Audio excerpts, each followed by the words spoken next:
Your next Viking adventure awaits as the Norse mythology-inspired survival game Valheim is now on PC Game Pass. So get ready to sail the raging seas, build impregnable fortifications, and defeat the mighty Forsaken. Or just relax in a private Viking hot tub. Up to you, really.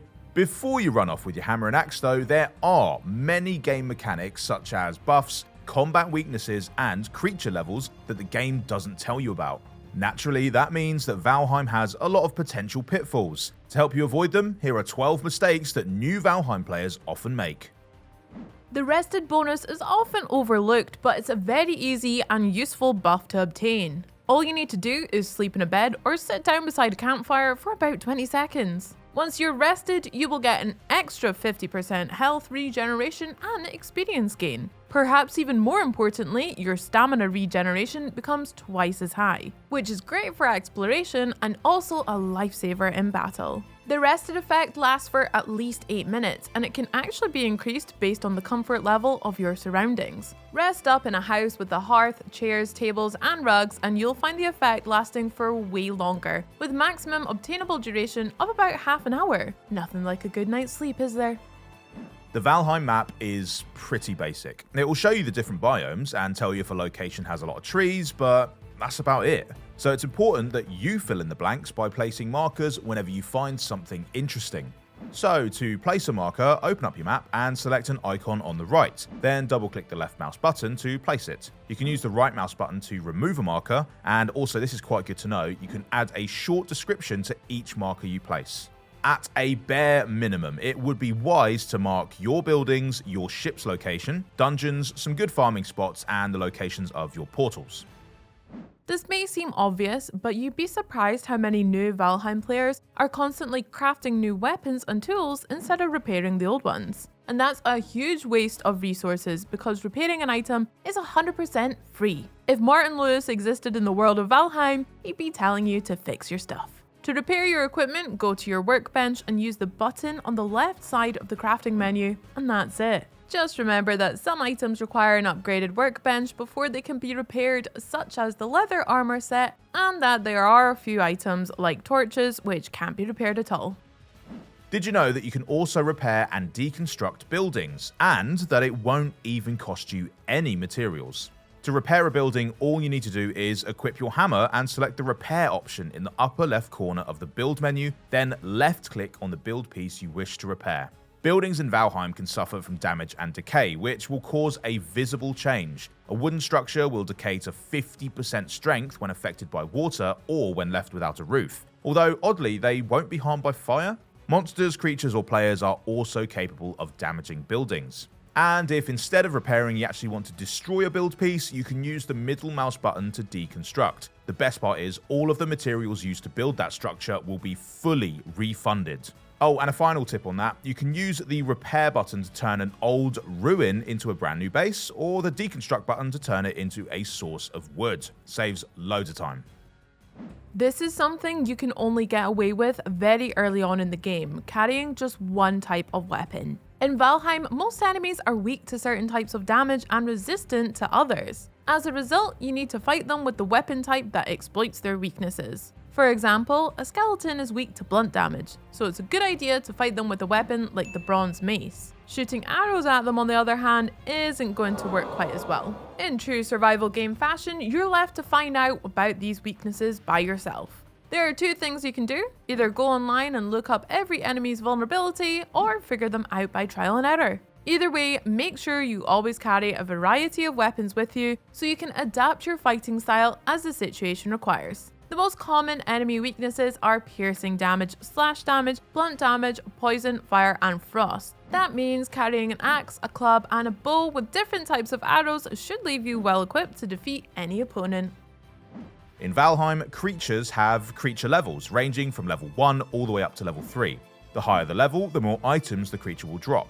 This means that when you start taming and breeding animals for food and resources, such as boars, you ideally want to capture level 2 or level 3 boars. As you can imagine, level 2 boars are quite hard to obtain, and level 3 boars are extremely rare.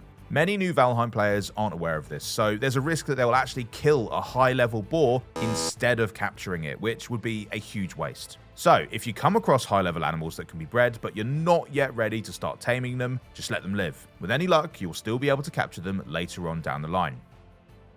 So, you're eager to set sail and discover faraway biomes, huh? The first type of boat you can build is the raft, and although it seems to provide a great opportunity to explore the Valheim seas, trust us, that thing is not seaworthy. Okay, to be fair, it doesn't immediately go the way of the Titanic, but it also won't get you very far because it's extremely slow and very hard to steer. New players might use it to cross a small body of water if they have to, but that's about it. Our advice, wait until you can craft a carva before you travel the ocean. Don't worry, you won't have to wait too long. The carva becomes available once you gain access to copper and tin, resources that are found in the Black Forest biome. So, you depleted a copper vein, did you? Are you sure though? Are you absolutely sure? Because the copper deposit you see on the surface is just the tip of the copper iceberg underneath. It may look as if it's just one layer, but if you dig a little deeper, there's usually a ton of ore still waiting to be found. And no, this is not a metaphor about inner beauty or something like that. I mean, there is actual physical copper down there, so keep digging.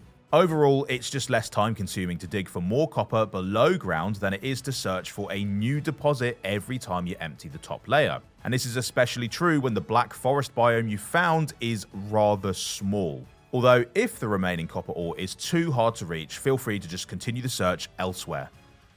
Valheim's second biome, the Black Forest, is full of thistles. They're easy to collect during exploration, but they're often the first item to be dropped whenever the inventory is full. After all, they're not used in any important crafting recipes, right? Well, that's where you're wrong, as thistles are actually very important ingredients in late game recipes. Amongst others, they're needed to create blood pudding, which is the game's best stamina food. They're also a key ingredient in frost resistance mead, which is needed to conquer the mountains, and poison resistance mead, which is a massive help when taking on the swamp's final boss. So don't make the mistake of throwing away your thistles, pluck them all, store them away, and guard that storage with your life. Imagine returning home with stacks and stacks and stacks of meat and then cooking them 2 at a time. It will take you forever. There's an easy solution though. You can place multiple basic cooking stations on the same campfire. Our record is 6 in total. Yeah, that means you can cook 12 pieces of meat at the same time on a single fire. Building a campfire costs 5 stones and 2 wood, while the simple cooking station itself costs 2 wood. So felling a single tree should give you more than enough. When placing the cooking stations, make sure to position them as near each other as possible, and you'll soon have the sort of raring barbecue that would make Hank Hill proud. Now, it might sound a bit macabre, but you've got to be prepared for death. Valheim is a survival game and your enemies are no joke, so dying and respawning is pretty much inevitable. After a respawn, you can recover your inventory at the site of your death, where it's kept inside a tombstone.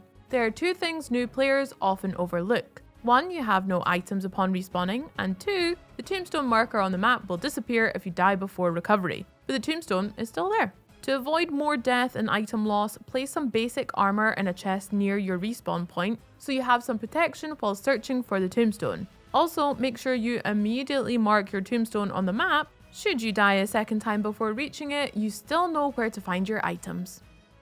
Something that makes Valheim quite unique is that characters aren't bound to worlds. This means that you have the option to go back to the main menu, start a new world, and enter that world with your existing character. The character's stats, equipment, and inventory will travel along too. Not all players make use of this, but it's extremely handy. For example, you can stay at your base in your main world while using a second world to farm faraway materials. Simply log out of your main world, create a new one, enter with your existing character, and travel to the biome with the materials you require. Once you've got what you need, transport the goods to your main base by logging into your main world again. It's also super useful to have a single storage world that you use just for item storage only. Any other character you create can come in and grab whatever they need. Also quite good to know, by the way, some materials can't travel through portals, the teleportation mechanism that is unlocked in the mid-game. However, those materials can travel to other worlds, providing you with a cheeky little transportation loophole. Hopefully this makes your Valheim survival adventure a lot easier. Let's repair your equipment, stack up on thistles, craft different weapon types and, well, not craft a raft. Best of luck out there, Vikings.